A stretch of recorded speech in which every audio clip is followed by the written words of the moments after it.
Welcome to part 2, the jungling. If you're just coming into this video and you don't remember part 1, you can go back and watch us talk about objectives. If you did watch part 1 and don't remember, you should probably consider seeing a doctor. But seriously, check it out if you're looking for a deeper dive into some of the other preseason changes. We won't start until you do. I mean, unless you're not going to press pause, in which case we're probably going to keep going. So, monsters have been hitting the jungle gym over the break, coming back with rock-solid abs, ready to crush hearts and break dreams. But we've got some new jungle items and shiny smite upgrades to help you take them down. Joining me in this Safari Zone are Snoopeh, Fearless, and Kobe to talk about how the jungle is changing this year and why. Guys, thank you for joining me. You're welcome. You're welcome. Hi. So let's ask the obvious question first. Which one of you will give me the best buff if I smite you? I don't feel like getting smited, so I'd probably recommend smiting Joe. Do I get smarter if I smite Joe? Is that how this works? I really doubt that. Okay, all right, so we've had massive changes to the jungle every season, right? We go harder, we go easier, right? AoE guys get kicked out. Difficulty's increasing, but rewards are increasing as well. Why are we taking it this direction? So the big thing here is we've kind of seen the jungle simplified season after season after season. Right now, it's actually a very mechanical role. It's about which jungler can pull off their ganks the best. Yeah. There's a whole ton of stuff that just junglers don't have to worry about anymore. You make the rewards cool, make camps punch you in the face, and you actually feel it. And all of a sudden, these things start to matter again. Yeah, I really like that. The main change that you guys made means that junglers now have to actually think about how they're going through the jungle. Yeah. Before, in this last season, you could use the jungle just as a source of money. It didn't matter. You would kill whatever was closest to the gank target. And it was all about where am I setting up my gank? Because you're playing Lee Sin or you're playing Elise or something like that. But now you have to think about how are you going to get to that point because you're going to lose a lot of health along the way. Yeah, it's like, what is my gank path? Well, I'm camping bottom, so double gold. Yeah, exactly. Those are close. That's my route, is let's do that over and over again. Yeah, and the idea of like choosing your route is really important to us, especially when you're like choosing it per champion. We don't want to see this get solved instantly where it's like, okay, every jungler goes here, then here, then here. We want this to be something where every game, depending on who you're playing, who you're up against, you're picking different things and you're adjusting to the situation in your game, the other jungler. It's actually pretty intimidating. When you first start out in the jungle right now. My first game, I got killed really early. I thought I returned to the old way. You start at your red buff, and then you move on to the next camp. That doesn't happen anymore. Yeah. Like, you have to start at one of the small camps, and then you go into the red buff to get the health buff back. Things like that. It's pretty intimidating just to get into it, and it requires a lot of games just to kind of grasp it and understand it. And I think that's what a lot of people are going to experience, is just that intimidation. In just 3 games, we already saw people having to make these choices really early on. Like, you have to start off with one of the side buffs that you get from smiting something early, like the Toad Poison or the Krug's Stun on attack thing, just to be able to get through the jungle initially. But then later on, you have to think about things like True Sight from the Raptor camp, or are you going to get invaded on blue side and you need the little ghosty wolf watchdog thing? Yeah. The Rift Spirits. You want to be able to smite everything in this game now because there's so many rewards, but you have to really work around the smite cooldown now because you can't smite every camp. You can't get all of these rewards. Like, it's definitely longer. Yeah. Well, so you bring up something really good too, right? You're saying there are a lot of choices now with the smite, but it now goes even further, right? Upgrading the hunter's machete into the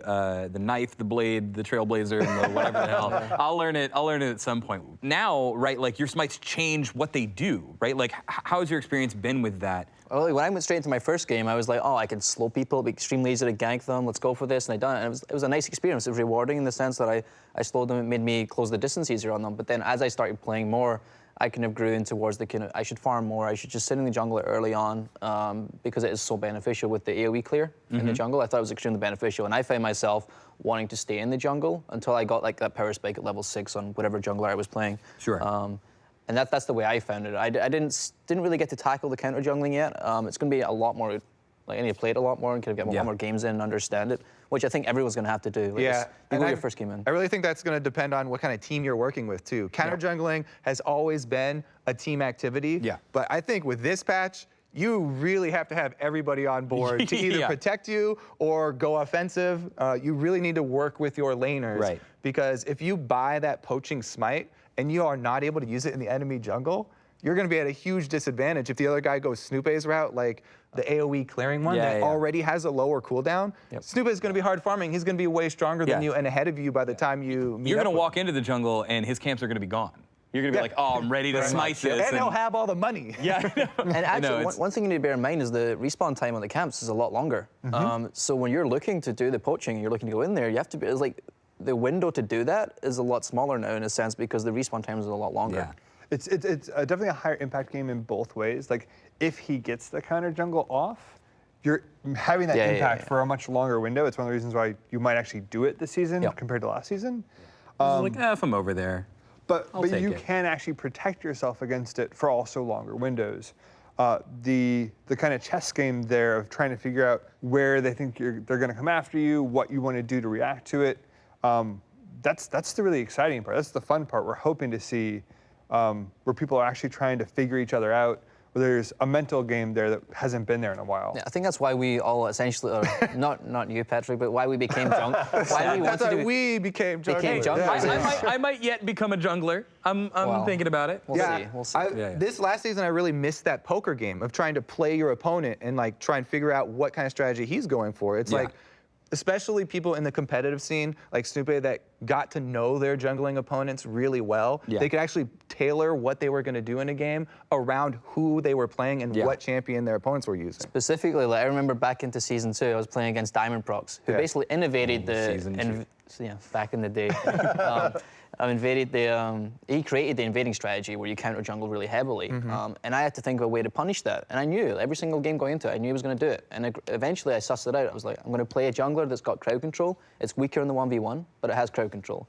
So I played Maokai, and essentially, I would just lock him down for my mid laner to come and support me, and we'll take him out. And we did that in a game. We won a game against Moscow 5. The nostalgia. I'm kidding you. People watching are like, the hell is that team? No. And I love how that was such a strong strategy even at that time so long ago. But now there are tools that you can use to even make that strategy stronger. Like, he can take this AoE smite that's going to heal him in the jungle. He can control defensive vision by controlling the little scuttle crabs in the river. I definitely hear a lot of what you guys are saying, where this is going to be a little more team focused at the higher levels in how you're going to do what you do, because you and also just kind of some of the champions that you like to play, you're saying, well, I might want to power farm and get to 6, but you. I know you can hit level 2 real early and go hard on a lane, and they won't expect it. Yeah, exactly. Like, there's a lot of benefits for the tanky junglers this time around, which I'm really happy about. Things like a Moo and Maokai and stuff are gonna come back because they have that CC that's always going to be essential for a team. But also, because people are not expecting earlier ganks because the jungle is so much harder, you can take things like Jarvan and just do one single camp. Since all the camps give you the same experience now, you get your level 2 and you go for an extremely early gank. I want to get in here and ask a question. We've touched on a little bit of our opinions here, but the community has been asking, when are we going to get these Nautiluses, these Skarners, these tank junglers back, right? And you also have another subsect of the community being like, oh, but I want my carry junglers. I thought they were going to be good. You have some people that like to play things like Diana in the jungle that were like, I like the AP junglers, right? So what have we done for those people? You can choose your smites, right? But what have we done to make sure that you have the path to do that? Right. So any of the smite items, any of the it's like tier 2 jungle items, you put an enchant on them and give them your mid to late game stats off the jungle item. So you can say, I want to be a tank, so I'm going to take the tanky one. You can take the AP one, you can take the AD one, you can take our kind of like almost feral flare attack speed, crazy proc one. Yeah. Grows up as you farm it. We want to create a space for all of those playstyles still. And we also want to make sure it's also kind of reactive, right? Like a Lee Sin that goes nuts in the start of the game and wants to just keep killing people. Buy the AD, keep killing people. Take the damage one and keep doing it. Right. Get invaded by Udyr, die 8 times. Maybe take the tank one, see what you can do and exist. Also, tanks just exist. Yeah, and it's interesting because currently what people would do if the enemy jungler was just going to hard farm their jungler, then you would have all these really strong ganking junglers that would punish you for it. And you would be able to get off free ganks on all of the lanes because he wouldn't be counter ganking because he's trying to farm his jungle. But now, with all of these really heavy damage junglers not having access to Spirit Stone, it means that their choices of when to gank and how to gank are going to be a lot harder, and they're going to have to think about it a lot further in the future. Yeah, I mean, to me, that lends, though, I think it lends to people farming more. This is the one thing that I'm concerned about. I mean, I need a lot more games is playing in the jungle, but I think it's going to lend to junglers wanting just to farm more, and perhaps even having supports create those kind of opportunities and create aggressive plays on the lanes and things like that. I think that may be roaming supports, basically your Taric, or your Braum, or your Leona, or whatever it is. Braum, yeah. I'm a Braum fan, I'm sorry. Is essentially, I think we might see more roaming supports, and I think junglers will stick to farming specifically in the early game. I think it makes more sense. We'll see if it pans out, but that's my instinct.